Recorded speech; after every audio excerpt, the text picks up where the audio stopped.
الرحمن الرحیم۔ ترجمہ: بہت مہربان رحمت والا، الرحمن بہت مہربان۔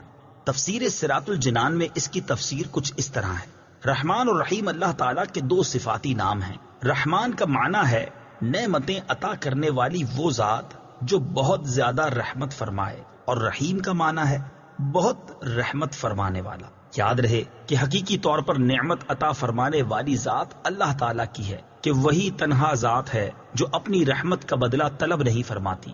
ہر چھوٹی بڑی، ظاہری، باطنی، جسمانی، روحانی، دنیاوی اور اخروی نعمت اللہ تعالیٰ ہی عطا فرماتا ہے، اور دنیا میں جس شخص تک جو نعمت پہنچتی ہے وہ اللہ تعالیٰ کی رحمت ہی سے ہے، کیونکہ کسی کے دل میں رحم کا جذبہ پیدا کرنا، رحم کرنے پر قدرت دینا، نعمت کو وجود میں لانا، دوسرے کا اس نعمت سے فائدہ